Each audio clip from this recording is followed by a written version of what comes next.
possiamo dare la parola a Pascal Tramoni. Pascal Tramoni, Christelle Marche et Bruno Fabri, Foce Argiusta Mauricio, Corse du Sud. Une torre sans défense. Point d'interrogation.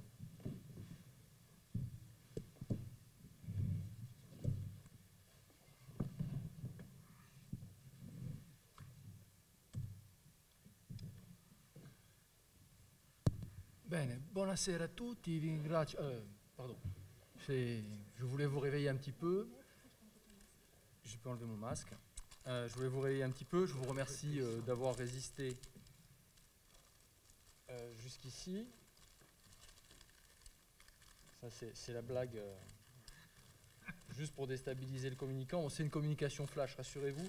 Je vais mettre moins de temps à vous présenter la chose qu'à ouvrir le paquet pour la bonnette. Vous m'entendez malgré le masque? Bon, on va laisser là la bonnette. C'est une bonnette qui ne veut pas servir. Ça va, ça va. Bon, bonsoir, merci à tous d'être là, merci aux organisateurs. Donc vous savez qu'à l'origine c'était un poster. La Torre de Foce, elle a fait l'objet. Ça passe pas? C'est toi qui dois le passer, Hélène?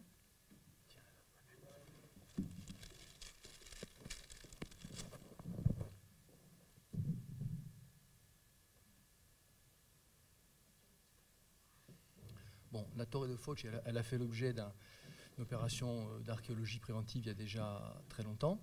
Elle avait été évidemment repérée et fouillée par Roger Grosjean à la fin des années 50. Alors, elle se trouve dans la moyenne vallée du Taravo. C'est une des grandes vallées du sud-ouest de la Corse. On est en contexte donc montagnard. On n'entend pas, Pascal. Alors, merci Joseph. Roger Grosjean va commencer à travailler sur la Corse au début des années 50, entre 53 et 54. Il va mener des missions aériennes. Il a un vrai projet de recherche sur la préhistoire de la Corse.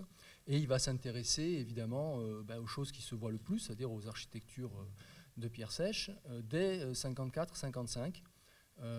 Il va travailler à Filitosa, donc dans la basse vallée du Taravo. Et en automne 57, il va conduire deux campagnes quasiment en même temps sur deux sites, le site de Balestra et la Torre de Foce, que je vous présente brièvement ce soir. Sur la base de ces premières données, donc Filitosa, Balestra et Foce, Roger Grosjean va interpréter ces architectures comme des temples du feu et va leur donner une forme, une restitution. C'est ce que vous voyez sur la diapositive qui est derrière. Alors, la Torre de Foce, elle présente un plan, on va dire, au rez-de-chaussée tout à fait classique, hein, avec, quand vous rentrez à droite, une petite loggia, en face à gauche, une rampe hélicoïdale qui permet d'accéder à un étage, soit une autre pièce, soit une terrasse, et puis au centre, une pièce qui distribue sur des petits diverticules aveugles qui sont aménagés, on va dire simplement, dans l'épaisseur des murs. Alors, l'opération archéologique, elle visait essentiellement à faire la part des restaurations Roger Grosjean des architectures trouvées en place. Alors, pour faire très simple, c'est ce que vous voyez en jaune, ça c'est ce que Roger Grosjean a restauré, hein, c'est pas une anastylose du tout, c'est une restauration, aussi plus une consolidation, évidemment, qui va affecter les parements externes du monument qui étaient très bas, moins d'1 mètre de hauteur, alors que la partie centrale du monument est conservée sur près de 3 mètres de haut et n'a pratiquement pas fait l'objet de restauration. Et donc on a un objet architectural qui peut donc faire l'objet d'une étude. Le monument, bien sûr, a été complètement vidangé. Il a été récuré de fond en comble. Il ne reste plus aucun niveau archéologique en place, contrairement par exemple aussi de Tapa que Kevin a présenté ce matin. Mais ça, c'est juste la Torre qui a été raclée. Alors, le mobilier, malheureusement, a été en grande partie perdu. Dans ce qui a été publié par Roger Grosjean en 1958, donc juste après sa campagne de fouille, qui nous sert, il n'y a pas de rapport, hein, la publication Princeps, c'est le seul document qui nous soit parvenu. avec peut-être quelques photos dans le fond Grosjean. Le mobilier montre une occupation probablement relativement importante à l'âge du fer, entre peut-être le premier et le second âge du fer, entre le 8e et le 5e siècle avant Jésus-Christ. Et par contre, il y a un certain nombre de vestiges caractéristiques du bronze moyen qui donc pourraient correspondre à la fois au moment de construction et au fonctionnement du site. Hein, si on croit les nouvelles données sur d'autres sites, c'est ce qu'a présenté Kevin aussi ce matin. Voilà. Alors, le relevé de la Torah de Fauch confirme tout à fait le plan de Roger Grosjean, il n'y a rien de particulier, donc je vous ai expliqué le rez-de-chaussée, et puis bon, comme il y a un petit peu d'élévation, on a une partie de la rampe hélicoïdale qui est conservée pour ces deux parois de la rampe, hein, sur environ un quart du monument, et la paroi de droite, la paroi on va dire interne, un petit peu moins de la moitié. Bon.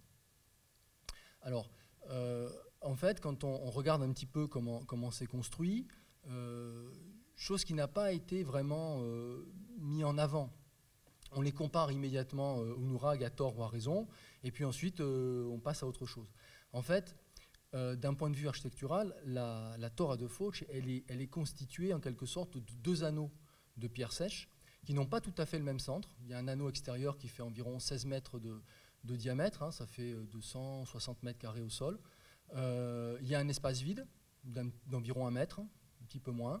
Et puis ensuite, il y a un deuxième anneau qui fait, lui, un petit peu moins de 60 mètres carrés, qui est évidé au centre, puisque c'est la pièce centrale qui, elle, fait 12,3 mètres carrés. Donc on a un très grand monument, 16 mètres de diamètre, 50 mètres de circonférence, 260 mètres carrés au sol, et puis une pièce interne qui fait donc un peu moins de 12 mètres carrés. Alors c'est ce type de construction comme ça, avec deux cylindres en fait emboîtés, c'est quelque chose qui... pardon, je finirai là-dessus ensuite, je ne peux pas revenir en arrière, mais ce n'est pas grave. C'est quelque chose qui est relativement intéressant parce que ça le distingue fondamentalement des Nurag et de Sardaigne. Alors, sur les proto-Nurag, dont il a été question ce matin, les observations architecturales restent limitées.